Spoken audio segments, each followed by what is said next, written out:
Hello, it's Belinda here, author of the book The 7 Jewels of Life and creator of Earth Calling. Thank you for watching this video. It's so great to have you here. Over this series of Earth Calling videos, we'll be highlighting each continent and in particular the impact of environmental issues brought about and exacerbated by climate change, including its effect on the natural living world, wildlife, plants and trees, rivers and oceans, plastics, pollution, as well as highlighting some amazing humanitarian and other projects around the world to inspire us.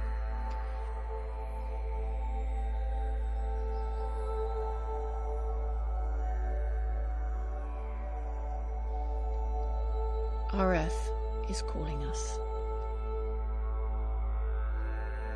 Every day we will feature a different continent, and today is Tuesday, the day of the beautiful orange topaz. And our focus is on Australia, its people, and the natural living world.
Western knowledge of fire is that they're afraid of it, whereas traditional burning and Aboriginal knowledge is that we work with it. In Queensland, the Indigenous organisation Fire Sticks is hosting workshops for people from across the country to spread that knowledge. We travelled there during the Southern Hemisphere winter last July to witness the traditional burning many believe could help save Australia from itself.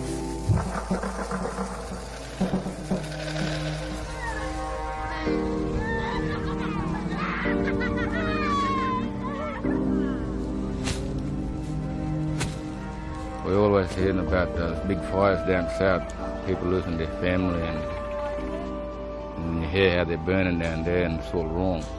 They're doing it all wrong. Nobody seemed to trying to figure out or trying to learn a different way how to stop it. We got tired of seeing people getting hurt down there.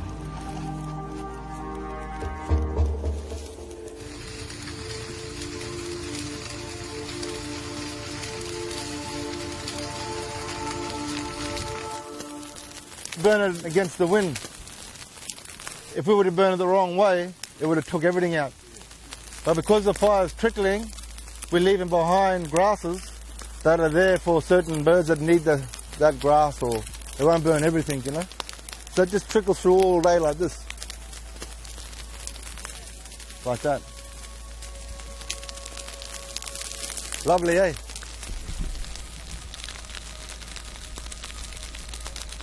The fire would actually just crawl along the ground and not leap up into the trees and up into the canopies.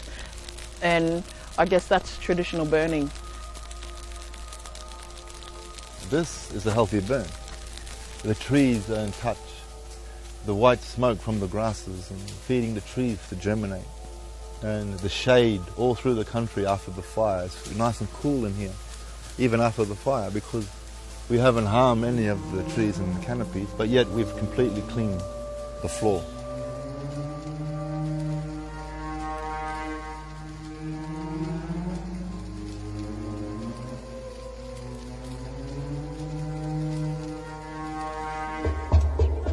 So where we are now, this is what we call Coolromp, which is boxwood community. So this has been done by an central burn and dropping the bombs on the country.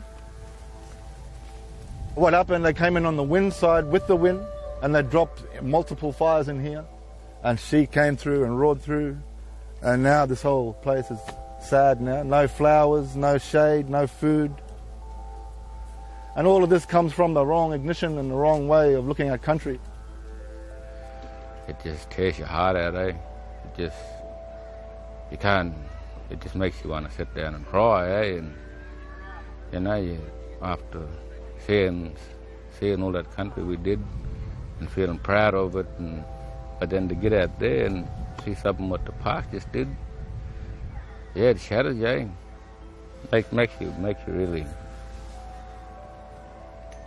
Makes you really sad inside to see something like that. When you do a lot of the airdropping, you can't tell what's on there and what kind of trees and what animals are there, and it doesn't give enough time for the animals as well to get away. The Aborigines mistook the white settlers for spirits. In order to confront these spirits as equals, the Aborigines covered their own bodies in flour or white powder. This custom lives on today in every Aboriginal ceremony. To the Aborigines, white is the colour of death and spirits.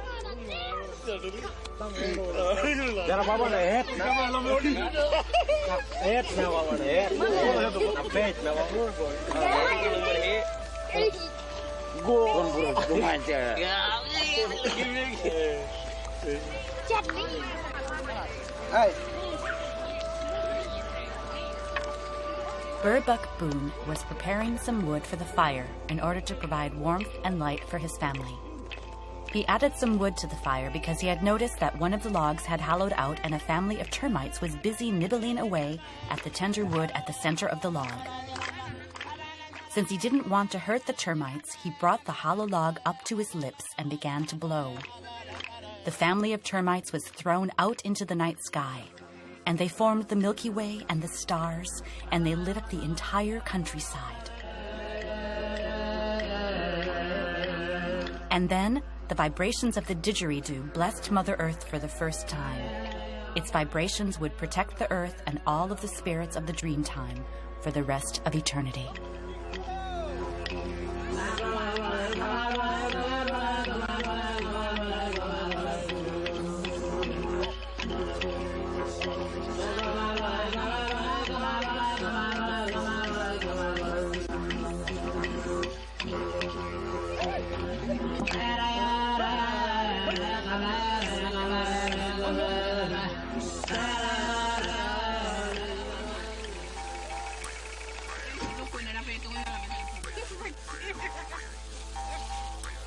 At the beginning of time, in the Dreamtime, there were no contrasts and the world was completely flat.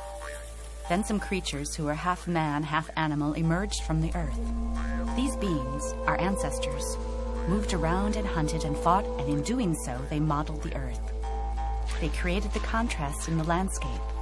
They created the rivers and the plains, the trees and the dunes, the animals and the plants.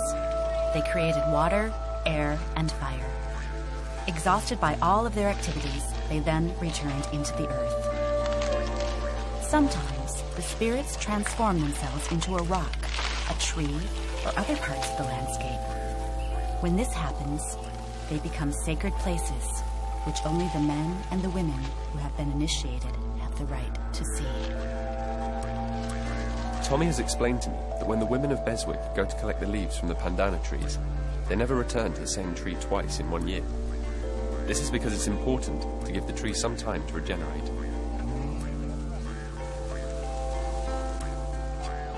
In order to colour the fibres, they dig out the roots of a shrub to make a yellow dye, and the roots of an onion to make a red dye. When they mix these two, they can obtain a large spectrum of colours that are 100% natural. We do not own the land owns us. The earth is our mother, the starting point where it all began. Dig up a little bit of the earth, and you will see that it represents where we came from and where we are destined to end. The earth is our food, our soul, our spirit, our identity. We have no borders, no enclosures, no property rights. We belong to the earth. She is our spiritual world.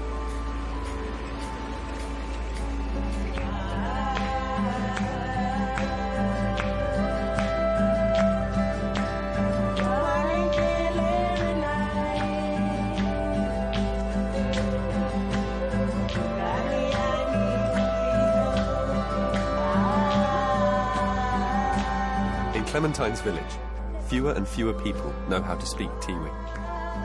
This is especially true among children and young people who are more comfortable speaking and understanding English. Fortunately, the young people can still learn from their elders who sing in Tiwi about the origins of their tribes and of the Aboriginal people.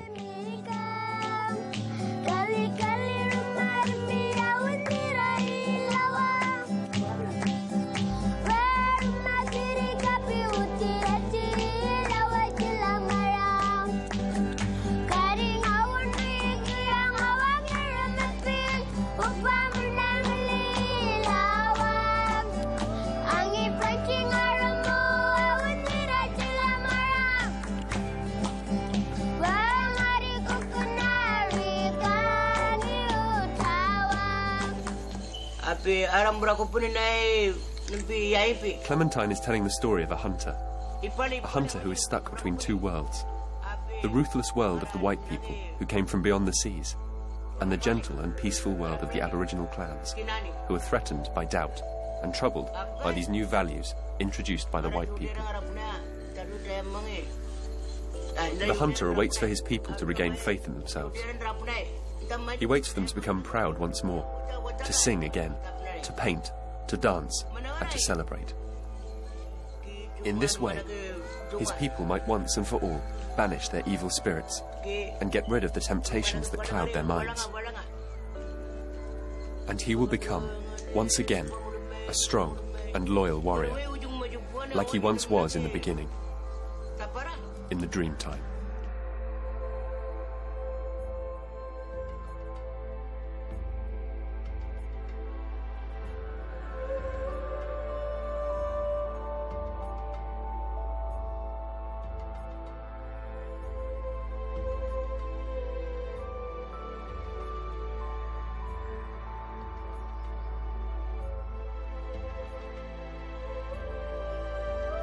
I commissioned the duo band Forest to create soundtracks of music and voice that resonate with the heart of each continent, and gives us the time to ponder on how we can seek solutions to the world's most pressing problems, and each do our part to help save and support our beautiful planet.